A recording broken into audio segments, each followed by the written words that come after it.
Licenciado em Engenharia Agronómica e presidente da Confederação dos Agricultores de Portugal entre 2017 e 2023, foi, entre outros cargos, diretor agrícola da Estação Zootécnica Nacional, professor e, durante 3 décadas, representante do Estado e diretor executivo da Associação de Regantes do Vale do Sorraia. Empresário agrícola e florestal, conhece bem o mundo rural português e os seus desafios e oportunidades e tem sido uma voz crítica da falta de políticas públicas capazes de potenciar uma atividade que representa 90% do território nacional. Há dias anunciado como um dos independentes candidatos a deputados nas próximas legislativas de 10 de março e ovacionado na convenção da AD, Eduardo Oliveira e Sousa é cabeça de lista por Santarém e o convidado desta semana do Discurso Direto. Olá, Eduardo, bem-vindo. Obrigada por estar aqui connosco. Eu é que agradeço. O Eduardo tem uma história rica no associativismo, nunca se meteu verdadeiramente neste tipo de voos políticos até agora. Porquê é que decidiu juntar-se a esta AD? Olha, porque para já eu também já tenho alguma idade e vivi de uma forma bastante empolgada a primeira AD. E acho que o nome AD marcou muito. Há quem queira agora associar o nome AD a um passado longínquo, antigo, mas não. Foi algo que puxou muito pelo país e tivemos o azar de perder o grande líder da época, o Dr. Sá Carneiro, que foi uma perda para o país muito grande. E por isso eu revejo-me muito quando as pessoas se juntam para, em conjunto, trabalharem e lutarem pela melhoria de vida dos portugueses.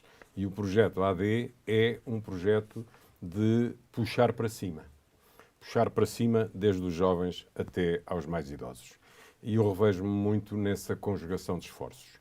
E andei nos últimos anos da minha vida, embora dentro do espírito associativo, andei a desfraldar uma bandeira contra o abandono do mundo rural, contra a necessidade, como a Joana disse muito bem, de políticas públicas adequadas a um desenvolvimento sustentado, que é uma palavra que começa a estar um pouco desgastada, mas um desenvolvimento socioeconómico que está sempre associado a qualquer coisa de parte do mundo agrícola. Eu próprio vivi isso na pele e talvez possamos explicar um pouco mais o que é que eu quero dizer com isso, porque aquela ideia de que o mundo rural é o mundo dos agricultores é uma ideia errada. É um mundo onde os agricultores têm as suas principais atividades, mas é um mundo onde existem todas as outras atividades. Onde haja agricultores tem que haver tudo o resto. E tem que haver tudo o resto, com qualidade, com dignidade, com perspectivas de futuro também, para que o mundo rural possa desempenhar uma função de conjugação com os interesses do mundo urbano. E depois há o mundo urbano mais metropolista, as grandes cidades, as grandes metrópoles, as áreas urbanas à volta das grandes cidades. São dois mundos que são diferentes na forma como vivem a vida, mas que, no fundo, têm dentro de si uma relação muito grande de proximidade. E, portanto, o pior que pode haver é clivagens. E essas clivagens têm-se vindo a acentuar por questões ideológicas, de lutas de reivindicação, às vezes, de coisas mal percebidas. E eu andei a desfraldar essa bandeira. Quando o Dr. Montenegro me confronta, porque a palavra é esta, um confronto de surpresa, e me diz que me quer como cabeça de lista, eu que nunca desempenhei funções em partido nenhum, não sou filiado, tenho obviamente a minha preferência e a minha área de ideologia, de vida, relacionado com muita coisa, cabeça de lista. Então, como é que é? Então, e as pessoas que são aqueles que são do partido, que são dos partidos, etc. e tal. Não, eu quero dar uma imagem de que estou preocupado com o país e o Ribatejo, o Rio Tejo, a agricultura de uma e de outra dimensão.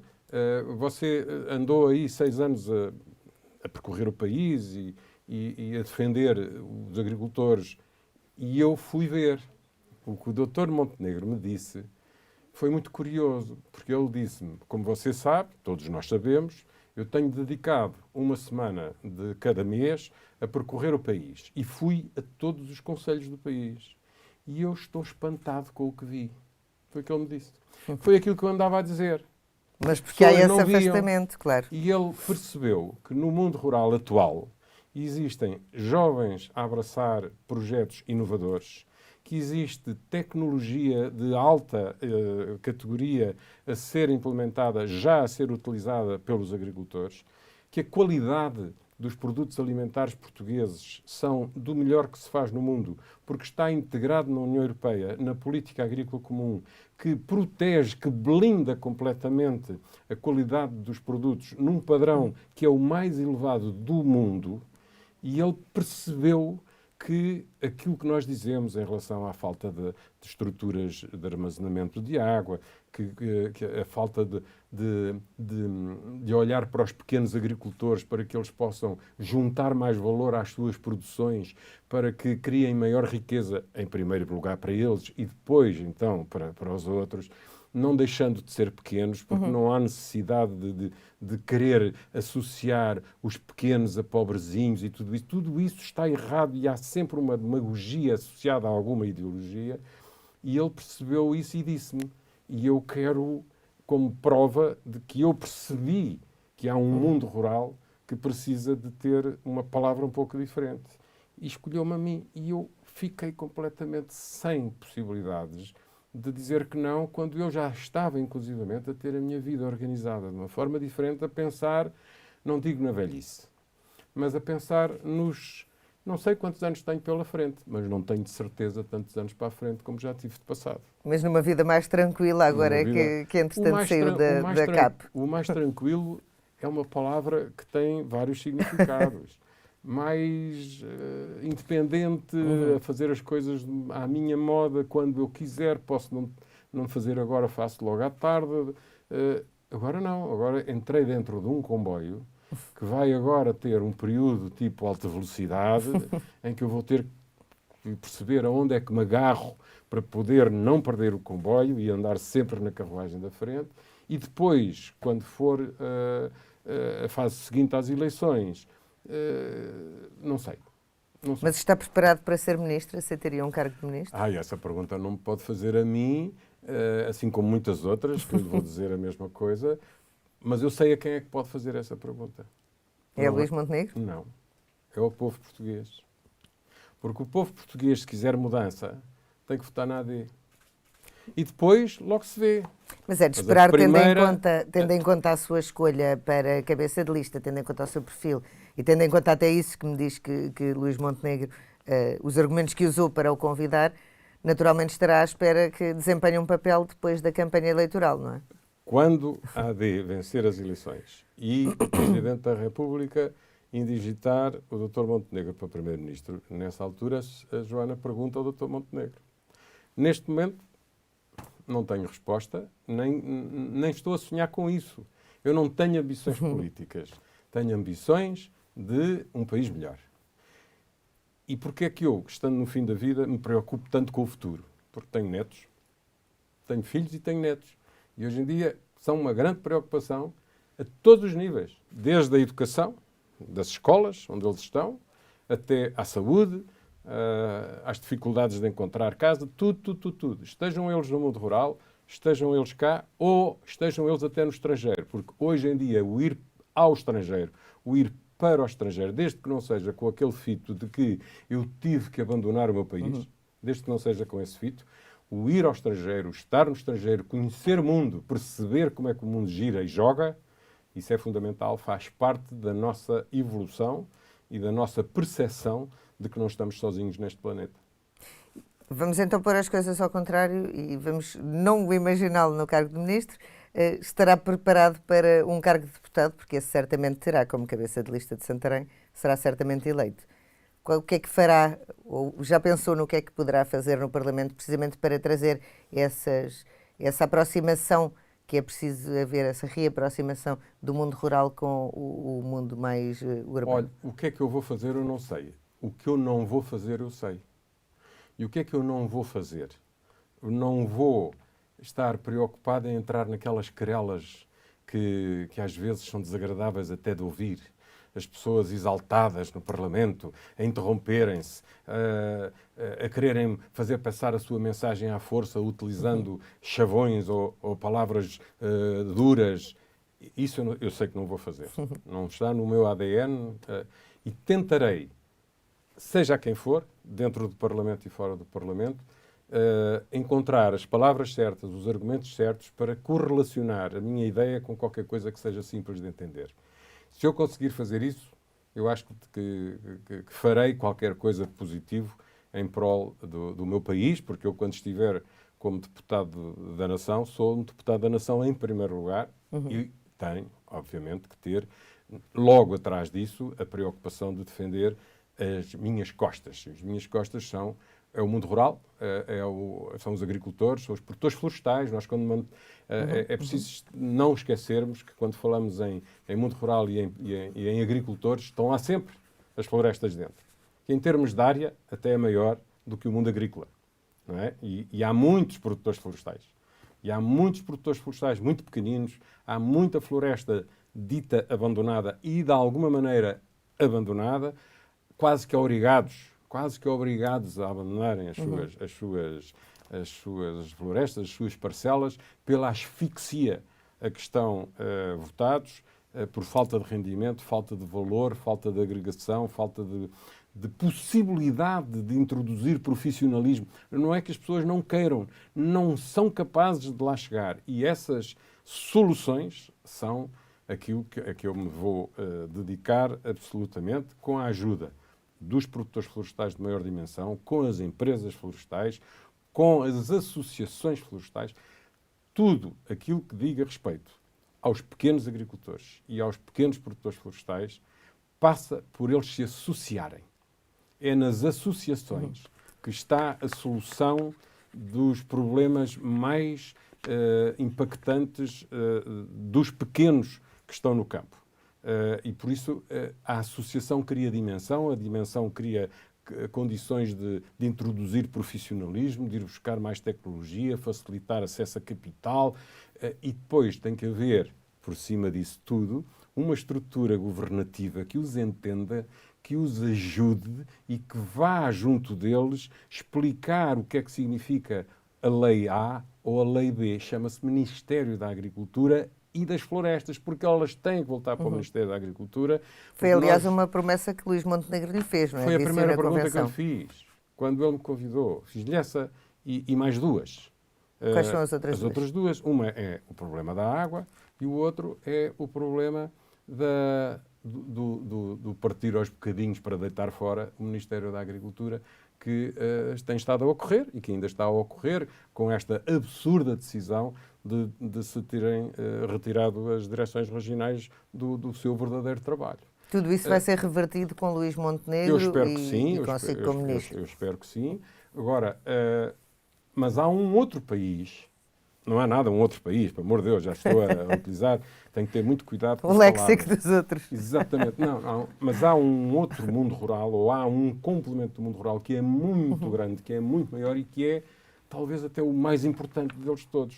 Pode não ser o mais importante ou pujante em termos de resultados económicos, mas é o mais importante deles todos, que é aquele que permite que o mundo rural esteja vivo, que é o extensivo, que é a agricultura que não pode ser intensificada, que não tem possibilidades de ser transformada em regadio, que é a agricultura, que nós dizemos agricultura de sequeiro, que está associada ao extensivo.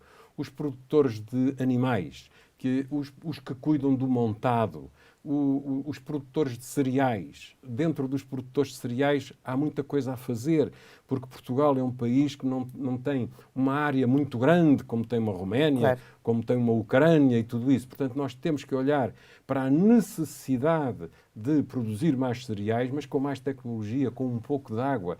Um pouco. Portanto, há um complemento. Quando nós dizemos que queremos trazer água ou alguma água do norte para o sul, não é para tirar nada a ninguém.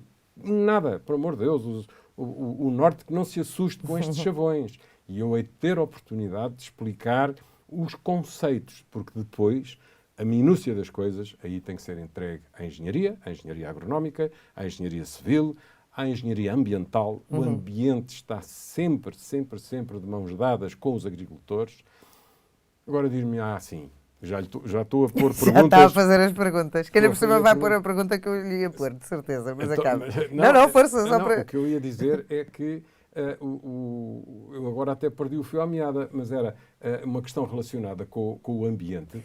Pronto, era isso que eu lhe ia perguntar, se acha que vai ser capaz de sentar-se com a Inês Sousa Real e explicar-lhe precisamente isso, que o ambiente e a agricultura não são inimigos e, pelo contrário, se calhar levá-la até a conhecer aquilo que é a realidade do mundo rural. Eu não lhe sei talvez responder assim de uma forma muito pragmática. Terei todo o gosto e serei o primeiro a cumprimentar a Inês Sousa Real. Não sei se ela é doutora, se é engenheira. Eu vou pôr um bocadinho de lado essas coisas, que é um bocadinho uma mania que nós temos, de pôr sempre os nossos títulos académicos, que é uma coisa particularmente portuguesa, não é? Não se passa assim em parte nenhuma e à medida que o tempo vai passando, nós também vamos pondo isso um pouco de lado. Há coisas que eu não... Que eu vejo que ela tem razão, tem preocupações de caráter ambiental e tudo isso, só que ela levantou uma bandeira um bocadinho demagógica e associada a uma ideologia que eu não entendo muito bem e, portanto, há algum agricultor ou há alguém do PAN que goste mais dos animais do que os agricultores gostam dos animais? Não há. Os animais estão no coração dos agricultores. Desde aqueles que nos acompanham em casa, eu próprio tenho um cão que está muito triste de eu estar aqui, porque se eu estivesse lá ele estava ao pé de mim. Portanto, nós não temos que ter pessoas. O partido das pessoas... Então, e nós não somos o partido das pessoas, caramba. Todos nós temos que ter preocupações de caráter social, de caráter ambiental e temos que introduzir uma noção de que o equilíbrio é possível fazer agricultura sem ofender o ambiente. Agora, há uma coisa que nós não podemos fugir da realidade. A paisagem, a natureza hoje que nós temos e tudo isso, está toda ela humanizada. Talvez haja, em termos filosóficos, pessoas a mais no planeta, ou pelo menos em algumas áreas. Porque imagine Lisboa, imagine Nova Iorque, Lisboa. Ou imagina aqui onde nós estamos, aqui bem próximos do mar e do mundo rural, atrás de nós. Há 100 anos atrás, o que era isto? Sim, eram quintas. Eram quintas. E hoje é o quê? É o sítio onde pessoas trabalham, onde pessoas estudam, onde pessoas são cuidadas e onde pessoas vivem e dormem. Porque a vida é feita de crescimento. E um dos grandes problemas que nós temos é a demografia. Dois problemas associados à demografia. A demografia no seu todo, porque Portugal está a perder população autóctone, chamemos assim, não é? E a demografia concentrada. Porque está toda a gente no litoral e nos grandes centros urbanos. Não é? E apostar na agricultura... ver o país inclinado para o lado do mar e nós a escorregarmos para o mar e tudo isso. E apostar na agricultura poderia também ajudar a redistribuir melhor a nossa população pelo país e até com maior qualidade de vida. Vou-lhe contar uma história. Eu disse-lhe que tinha uma experiência associada ao desenvolvimento regional. Até aparecer a barragem do Alqueva, que hoje em dia, quando nós queremos associar uma modificação de uma região, uma modificação de uma paisagem, uma pujança económica diferente, com base numa infraestrutura, nós pensamos no Alqueva. Isto está perfeitamente correto. Alqueva passou a estar na boca do mundo porque é gigante. O maior lago artificial da Europa. Tem problemas e vantagens, tudo isso. Antes do Alqueva, que hoje em dia poderá ser uma espécie do ex-libris, do regadio moderno, etc. Antes do Alqueva, era o Val de Sorraia. O Val de Sorraia é uma mancha que tem perto de 200 km de comprido, é relativamente pouco larga, mas atravessa 5 concelhos, creio eu, 3 distritos. Começa no distrito de Porto Alegre, na barragem do Maranhão, depois passa para o distrito de Évora, na região de Mora, depois entra pelo distrito de Santarém, em Coruche e Salvaterra de Magos e Benavente, onde acaba. Toda aquela região, há 60 anos atrás, eu tenho que fazer contas, porque já não são 60, já são 70 anos atrás, era igual àquelas áreas mais deprimidas das regiões do interior que foram sendo abandonadas, entregues a si próprias. Uma delas, que está agora a ambicionar uma solução parecida, que é a barragem do Pisão. A única que foi incluída com ajudas do PRR, a única. Toda aquela região do Crato, etc., não tem hoje um desenvolvimento rural parecido com o que aconteceu no Val de Sorraia. Qual foi a primeira coisa que aconteceu? Uma agricultura mais avançada. Mas os agricultores compram eletrodomésticos, os agricultores compram viaturas, os agricultores têm filhos que estudam e que querem uns ser advogados, outros querem ser mecânicos, outros querem ser empregados de fábricas de uma qualquer indústria. E se a senhora for e vão ao ao cinema Sorraia, e gostam de ver um museu. E gostam de ir ao cinema, e gostam de ter locais para passear, e gostam de tudo isso. E andar de bicicleta ao fim de semana, e tudo isso. Gostam de viver uma vida moderna no sítio onde estão. A senhora vai ao Val de Sorraia e tem lá isso tudo. Tem desenvolvimento económico associado ao pequeno comércio, ao médio comércio, tem algumas fábricas, uma delas, a mais importante dos últimos anos construída em Portugal, na área do agroalimentar, que eu já lhe vou dizer qual é, e que está em Cruz, e que foi abandonada e destruída pelo Partido Socialista, que é a fábrica da cultura da beterraba sacarina, que nós fomos obrigados a deixar de cultivar por força de um ministro socialista do tempo do engenheiro José Sócrates. Temos um pujante comércio de pequena e média. Há milhares de pessoas, dezenas de milhares de pessoas que vivem à volta de um eixo condutor de desenvolvimento, que é um eixo de desenvolvimento agrícola. Chama-se Val do Sorraia. E ali nasceram associações agrícolas de grande prestígio nacional, como seja a própria Associação dos Produtores Florestais de Cruz, que é um ícone na demonstração do poder da associação, como não é daquela associação, é de sermos... É do poder de nos juntarmos. Teve ali a maior cooperativa agrícola do país durante muitos anos, que infelizmente não se aguentou, foi entretanto substituída por agrupamentos de produtores e tudo isso. A fábrica da beterraba sacarina, a cultura da beterraba sacarina está a fazer uma falta louca aos agricultores, por causa da rotação, da proteção, até da biodiversidade. O que aquela fábrica dava de trabalho a centenas de pessoas dentro da fábrica, fora da fábrica, as máquinas especializadas só para a beterraba, era todo um mundo que colapsou por causa de uma ideia maluca.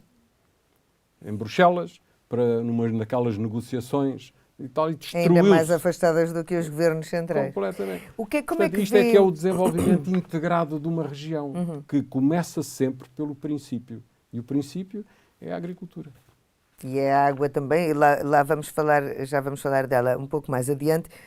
Estava aqui a falar do poder destrutivo, no caso de uma decisão de um governo. Que avaliação faz da última gestão da pasta da agricultura nestes governos de António Costa?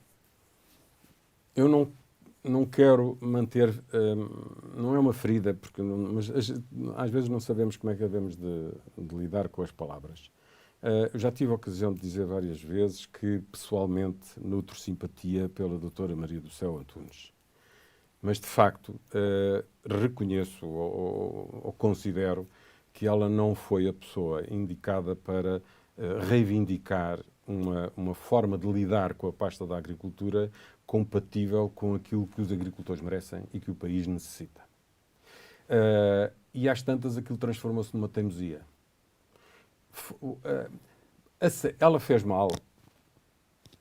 Há um homem do Partido Socialista a quem eu tiro o chapéu, que é o Dr. Capolas Santos, que foi um bom ministro da Agricultura. E eu tenho a certeza absoluta, ele pode negá-lo e tudo isso, mas quando lhe disseram que iam tirar as florestas ao Ministério da Agricultura, ele era ministro e deixou de ser candidato a ministro nessa hora. Eu acho isto de uma nobreza bestial. Ele não o pode dizer, mas eu tenho a certeza que foi isso que aconteceu. E por isso eu lhe tiro o chapéu. Ele bateu com o chapéu na mesa. Não, para aqui, assim não. Se é para destruir, eu não quero. E houve alguém que vestiu esse casaco. de ir para ali com uma missão que ela se calhar nem sabia que era essa a missão. Mas Agora, Maria do Céu Albuquerque destruiu a pasta da Agricultura? o Ministério, pelo menos, acho que sim. A pasta, a Agricultura, a pasta da Agricultura não é destrutível, até porque estamos A pasta em termos de governo, estamos naturalmente. espaldados pela política agrícola comum.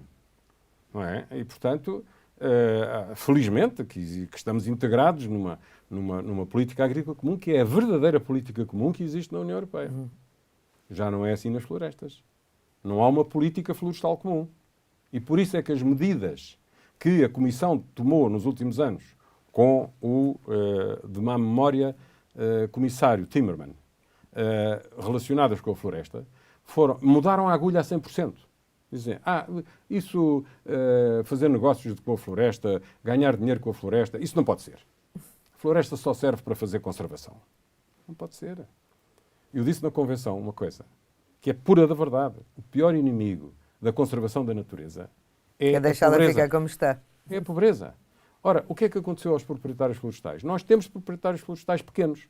Então temos que encontrar soluções para valorizar a floresta. Se nós transformarmos os proprietários florestais em agentes de proteção civil, foram as primeiras normas que foram introduzidas, têm que limpar as faixas à volta das terras, têm que fazer. E quem paga? Pagam eles, com o dinheiro de quê? Da floresta. Não lhes pagam o valor correspondente e devido pela madeira. Mas ela também está mal cuidada. Não os ajudam a cuidar. Os projetos florestais eram um sucesso no Proder. Passaram a ser um desastre no PDR. Porquê? Porque passaram a ter intervenções do Ministério do Ambiente que conflituavam com as ideias do Ministério da Agricultura. Estamos todos no mesmo governo. As coisas não são bem assim. Estão todos no mesmo governo, mas se há um que puxa para um lado, se há outro que puxa para o outro, às tantas as coisas não funcionam. E falta comunicação entre deixou... a agricultura e o ambiente, mesmo nos próprios governos? Falta essa comunicação e essa capacidade? A comunicação eu não sei. Essa capacidade de entender. Se os telefones funcionam ou se não funcionam, não sei. Porque há enormes problemas de contexto. Veja o seguinte, a diferença entre pessoas. Eu tiro o chapéu ao Dr. Capola Santos. E, de alguma maneira, também tiro o chapéu ao atual Ministro do Ambiente. Aquilo que ele fez agora no Algarve não tem nada a ver com a filosofia do Ministro anterior. De Matos Fernandes. Matos Fernandes. Nada. Que era um homem que dizia assim, eu percebo a necessidade de se fazerem mais barragens, mas nunca me vão ouvir falar nisso. Não. Meu Deus, nós temos que pôr o país a ser visto como um todo. Temos que ter soluções para os problemas graves do país. E temos que entender que estamos nós, homens, a ocupar o território, queremos um território com mais capacidade de nos receber e de nos manter, e para isso temos que desenvolver a economia. E precisamos ter comida no prato, não é? A economia está na base de tudo, obviamente precisamos de comida no prato. E essa comida no prato, nós sabemos que a inflação, e já antes a Covid, a inflação vinda da guerra na Ucrânia e já antes a Covid, provocaram efeitos muito negativos nos produtores agrícolas, fizeram disparar os preços. Agora a inflação já parece estar controlada aqui. No entanto, não está no mundo agrícola e na parte dos produtores agrícolas. Há muitas matérias-primas que ainda estão muito inflacionadas, que não só não baixaram, como algumas até continuam a subir. Os fertilizantes e os combustíveis baixaram, mas outras matérias-primas, por exemplo, os cereais, continuam a preços muito altos. Há alguma Agora dificuldade... a guerra vai dificultar essas coisas. Exato. Também, não é? E há também as interrupções das cadeias logísticas que se mantêm. Há aí alguma dificuldade também em entender como é que se formam os preços dos produtos e porque é que a nossa comida continua cara? A nossa comida não está cara. Mais cara do que estava? Ela custa muito dinheiro. Que são duas coisas diferentes e já vou explicar porquê. Deixe-me dizer-lhe o seguinte. Aquilo que acontece nos preços dos produtos agrícolas, naquilo que se paga aos agricultores e naquilo que os consumidores pagam pelos produtos agrícolas, está relacionado com dois grandes aparelhos. Um é a proteção que a política agrícola comum dá ao sistema agrícola. Foi por isso que nós, na crise de 2008, 2011, 2013, 2014, período da Troika e tudo isso, a agricultura acabou por não passar muito mal naquele período. Porquê? Porque estava espaldada com a política agrícola comum, que funciona em círculo fechado, em envelope fechado. Portanto, as políticas que são decididas para a saúde, para isto, para aquilo, para a economia, a política agrícola tem o seu próprio orçamento. Portanto, aquilo não dá para ir pagar outras coisas. É só para ajudar os agricultores. Para que essa ajuda aos agricultores se reflita imediatamente no consumidor. A ideia da farmácia que eu costumo utilizar, quando eu vou à farmácia com uma receita aviar um medicamento, eu não pago o valor do medicamento, pago uma parte. Mas o farmacêutico tem que receber a totalidade. A parte que falta é o Estado que paga. Na agricultura é assim também. A parte que falta é a ajuda que vem da política agrícola comum, para que o agricultor receba o valor justo pelo produto que ele produz. Quem é que beneficia? Quem compra. Claro. Portanto, se não houvesse política agrícola comum, se não houvesse ajudas aos produtores, os preços no supermercado têm que ser superiores. Mas seriam o quê? O Teriam dobro, que o ser triplo? superiores. Não lhe sei dizer, em alguns sim. E depois, este é o primeiro grande bloco, um bloco de proteção que se chama política agrícola comum. E depois existe o outro gigante, que é a globalização. E a globalização, o livre comércio, traz concorrência. Ao trazer concorrência, nós temos que ter capacidade na organização da venda dos nossos produtos para sermos agressivamente competitivos nesse mercado mundial, com ou sem ajudas da política agrícola comum. Porque há produtos que não são ajudados ou que não são integrados nessa política agrícola comum, nomeadamente os produtos florestais. A não ser pela via do investimento. Porque os produtores florestais podem ter acesso a mecanismos de ajuda ao investimento ligados à política agrícola comum, as medidas do PDR, que vão beneficiar o rendimento do agricultor. Mas depois, na parte comercial dos produtos, e isto tudo, é mercado puro. A pasta do papel, a cortiça, a madeira, os subprodutos, tudo isso. Portanto, a economia é uma ciência complexa de nós podermos dizer, se eu não tiver ajudas, o produto sobe para o dobro. Pode não ter que subir para o dobro, pode ser 10%, 15%. Agora, o que é importante para o cidadão comum? É quanto é que ele gasta do seu orçamento, da sua família, para se alimentar. E nos anos 60 do século passado, ele gastava 60% ou 70%. Hoje, se calhar agora um pouco mais, porque de facto a vida está mais difícil e porque os salários em termos reais acabaram por perder alguma capacidade, mas andava na ordem dos 20% ou 25%. Portanto, há toda uma diferença, uma evolução grande. E nós queremos manter isso assim, não é? E por isso faremos todo o nosso esforço. E por isso é que nós não podemos agarrar-nos a chavões, que são chavões dogmáticos, quase como que a agricultura intensiva é má, a superintensiva é péssima. Não. Eu no outro dia, chuva não sei se reparou, sol na eira e chuva no nabal, não é? Não sei se reparou que eu utilizei muito a figura do ex-bastonário da Ordem dos Médicos para correlacionar coisas. Faltou-me dizer uma, que é exatamente o desmistificar esta coisa da agricultura intensiva. E se eu tivesse tido tempo, teria perguntado: Miguel, diga-me lá uma coisa, onde é que se pratica medicina intensiva? É nos centros de saúde. E a superintensiva é nos hospitais. Ou seja, a otimização dos recursos é feita através da intensificação. Claro. O que nós temos é que nos preocupar com os resultados e na forma como fazemos as coisas. Se fizermos as coisas bem feitas, só traz benefício, porque traz maior capacidade de criação de riqueza. E o que nós precisamos é de agregar valor a tudo aquilo que se faz no mundo rural, a começar pela agricultura, pela pecuária, pela valorização dos nossos produtos. Eu hoje vinha no caminho a pensar, e assim, não sei se a Joana me vai fazer perguntas dessas, mas eu também invento perguntas. E um dia hei de ter uma conversa, ainda por cima sou amigo dele, do Gonçalo Lobo Xavier, que defende, que representa o retalho, as grandes superfícies. Eu estou sempre a dizer que tenho um sonho de ver o consumidor a olhar para o rótulo. E a escolher a laranja portuguesa. Exatamente, tenho aqui uma laranja que veio do Chile e tenho aqui uma laranja que veio de Portugal. Como estão lá as duas, então eu vou comer a portuguesa. Se não estiver lá a portuguesa e lá estiver a chilena, pois eu vou. É aí que está o livre comércio, não é? Mas se eu tiver um bocadinho de sensibilidade, se eu trouxer o mundo rural junto ao meu coração, como eu disse, o mundo rural é o coração de Portugal.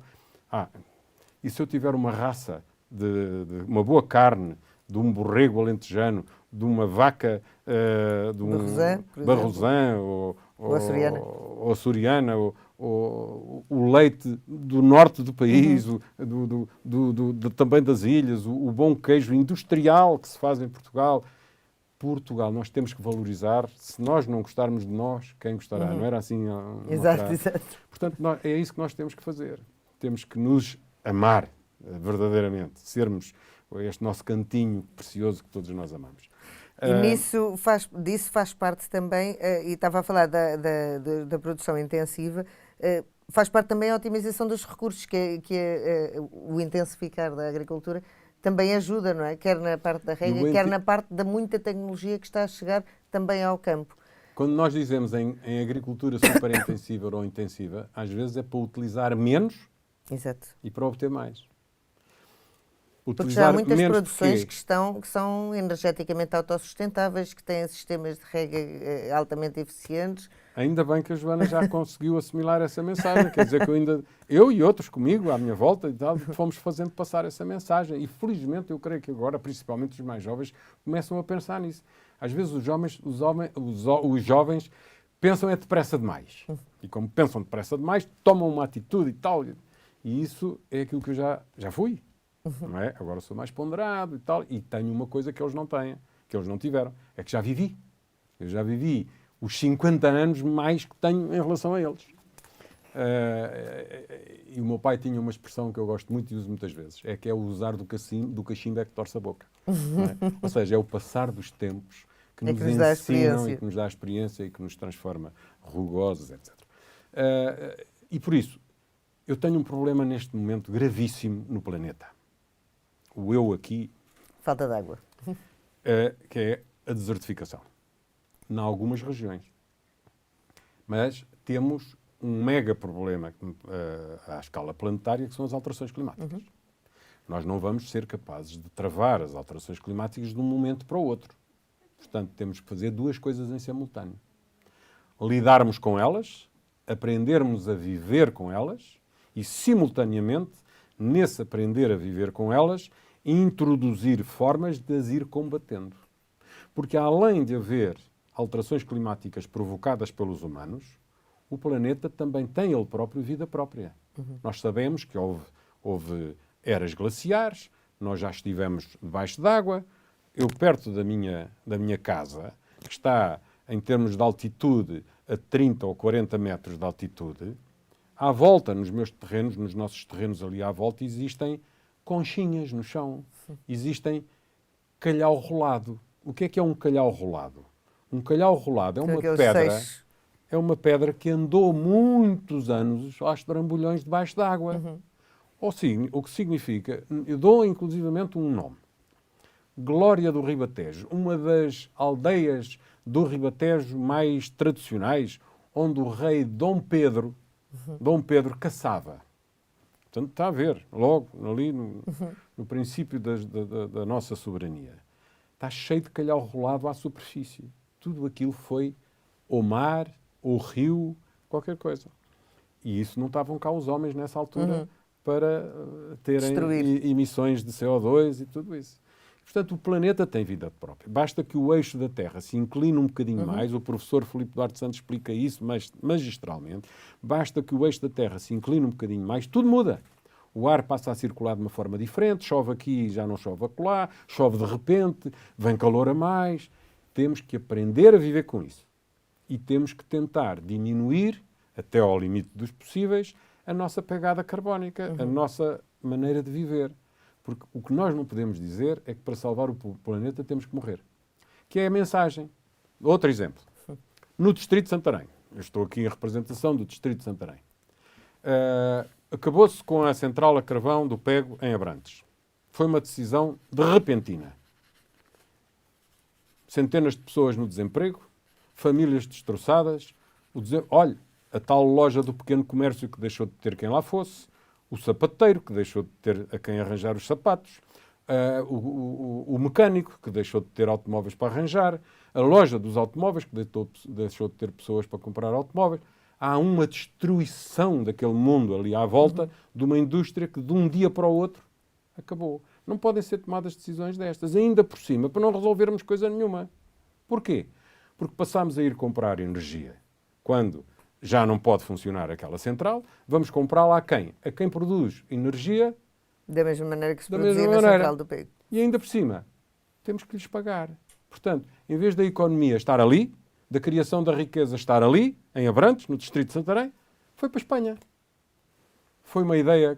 Agora, eu sou contra fechar a central do carvão. Não. Eu quero uma alternativa que não destrua valor. Está tudo relacionado com a economia e com o bem-estar das pessoas. Porque a economia é uma ciência que eu não domino, mas é um bocadinho como a política. Todos nós temos que ter luzes, temos que ter noções para que haja sustentabilidade de uma vida social digna. E as questões relacionadas com a saúde. E uma coisa gravíssima em Santarém, no país inteiro. A saúde e a assistência aos mais idosos. O mundo rural poderia ser o paraíso dos lares de terceira idade. Chamemos-lhe lares de terceira idade porque é aquilo que eles são. O mundo rural está cheio de pequenos lares de tudo isso, alguns deles com condições de sobrevivência muito difíceis. Muitos deles nem sequer legais são, mas se não existirem o drama é maior. Portanto, a primeira coisa a fazer, assim como eu defendo um Ministério da Agricultura preocupado com os pequenos agricultores, também defendo um Ministério da Saúde ou uma outra estrutura qualquer, segurança social, a olhar para os pequenos lares para que aquelas pessoas que vão para ali, que são os pais e os avós dos agricultores e daqueles que não são agricultores, mas que vivem no mundo rural, tenham um local para poderem estar perto dos seus familiares com condições de vida dignas. A começar nas misericórdias. O meu avô foi provedor. Hoje tenho um irmão que é provedor. Portanto, nós temos que desempenhar funções em tudo. Porque o mundo rural é preciso é onde está haver tudo. muita conexão. Está, é tudo de outra maneira. E é isso, essa conectividade, por um lado, e por outro lado, essa representatividade da sua terra, que pretende levar para o Parlamento ou para o Governo, se lá chegar. Há de ser através dos exemplos da minha experiência de vida ligada à terra, ligada aos agricultores, ligada àqueles que são parentes dos agricultores e que não são agricultores, ligado a quantos professores vivem em mundo rural, em condições... o problema da educação é um problema gravíssimo a nível nacional, muito mais grave do que aquilo que possa ser esta, entre aspas, briga dos professores. Tem que acabar. Felizmente, já ouvi o Dr. Luís Montenegro dizer que vai empenhar-se em terminar com aquela... Porque não é sustentável para um país não ter as escolas pacificadas com professores que estejam satisfeitos por serem professores, porque aquelas crianças é o Portugal da amanhã e o amanhã é amanhã mesmo. O amanhã é amanhã mesmo. E acredita que os meus filhos eram crianças ontem. Hoje em dia são pais de família. Isto passou a correr. E essas crianças não têm que precisar de ir para as grandes cidades para terem bom ensino. Têm que o ter lá. Aliás, em pandemia vimos esse regresso, precisamente, de muita gente. Acredita que, é mesmo para terminar, no meio de toda essa convulsão social na educação, na saúde, até nas nossas forças de segurança, vai haver espaço para a agricultura? Se não houver espaço para a agricultura, morremos todos. A agricultura está na base, queiramos ou não. Se não for aqui, é no outro lado. Só que se for no outro lado é mais caro. E ficamos com o território abandonado. E não controlamos a forma como é feita a produção. E o território abandonado arde. Não nos esqueçamos disto. O território abandonado arde. É por isso que nós falamos na necessidade de levar mais água para determinadas regiões. Não é para regar tudo, não. É porque uma pequena mancha irrigada com introdução de tecnologia, com uma agricultura economicamente mais saudável, ajuda a enorme mancha que está à volta, onde se pratica a agricultura extensiva e tudo isso, que tem que juntar o rendimento de um com o rendimento do outro. Mas vocês querem tirar a água ao norte. Mentira. Uma primeira nota que eu aqui deixo. Se alguma água vier, e vai ter que vir um dia mais tarde breve, do norte para o sul, nunca será durante o período da primavera e do verão. Nunca. Será agora, quando ela está em excesso. Ainda ontem saíram as notícias. É aproveitar, no fundo, a água que existe, não é?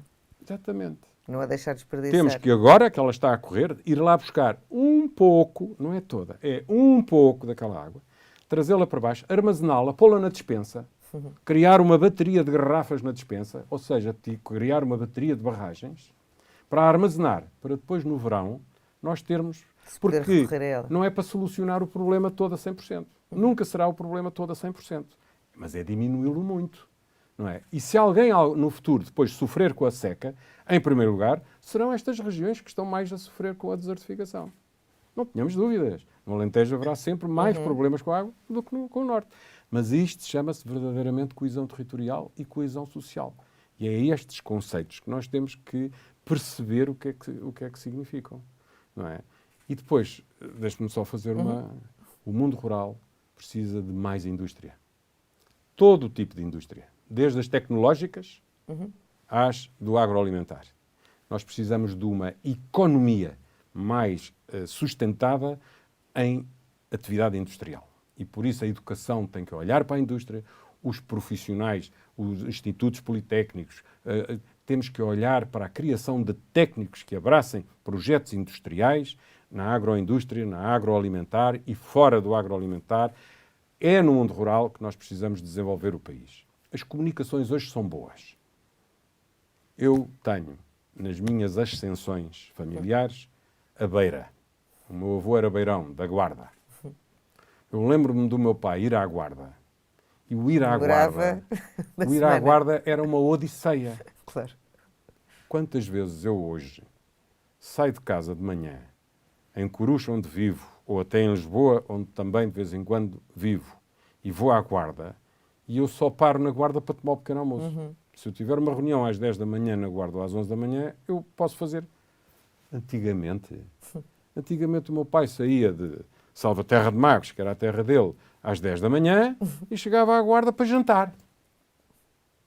Não é? Portanto, aquela noção de interior. O interior é no Brasil, onde os quilómetros não existem, existem horas. Onde é que você vive? Eu vivo a 10 horas daqui. Não é? Em Portugal, não, isso acabou. Ora bem, o termos tido esta facilidade de nos aproximarmos daquelas regiões, então agora temos que transformar a proximidade com o outro bloco que está ao lado, que é a Espanha. Já não há fronteira. A fronteira agora é uma linha virtual que está no mapa. E eu tenho aqui uma região que é parecida com a região que está do lado de lá. Ó, senhores agricultores do lado de lá, vocês querem juntar-se connosco e vamos aqui fazer um polo de desenvolvimento dos produtos da nossa região? O montado da região de Valência de Alcântara é parecido com o montado da região de Porto Alegre. Por que não juntar ali forças para irem agressivamente para o mercado europeu, para o mercado mundial? São ideias. A mesma coisa na tecnologia. A internet transformou o mais remoto local do país num sítio globalmente integrado. Portanto, eu posso estar a desenvolver confortavelmente, até em teletrabalho, em Freixo de Espada à Cinta ou em Mértola, um projeto de desenvolvimento tecnológico associado à informática, por exemplo, inteligência artificial, e estou no campo. E estou ali ao lado de uma grande cidade, que é Badajoz, por exemplo, onde os alentejanos que estão em Elvas têm quase que laços de familiaridade, falam tão bem espanhol como os irmãos espanhóis. E se há local, que é muito difícil encontrar um espanhol a falar português, mas se há local onde nós encontramos espanhóis a falar português, é, por exemplo, em Badajoz. Porquê? Porque as pessoas estão unidas, sempre estiveram, mas agora já não há fronteira. Por isso é que as pessoas que estão em Elvas não metem gasolina nem metem gasóleo, porque há uma diferença de preço brutal. Ou seja, nós vivemos em regiões. E por isso Portugal não é um país muito grande em termos de território, mas também não é um país pequeno. E pode tirar muita vantagem A Holanda é do tamanho do Alentejo energias. E é o segundo produtor, ou é o primeiro produtor, exportador de produtos alimentares do mundo. Portanto, nós temos que puxar, de facto, pelo valor da nossa capacidade, temos que elevar o nível de instrução das pessoas, desde pequeninos até aos mais velhos, e pôr isso ao serviço do desenvolvimento económico. E isso faz-se com menos impostos, respeitar o valor do trabalho, faz-se com maior capacidade de desenvolvimento e de ajudar as pessoas a crescerem, porque nós nunca seremos todos ricos, mas é facílimo sermos todos pobres.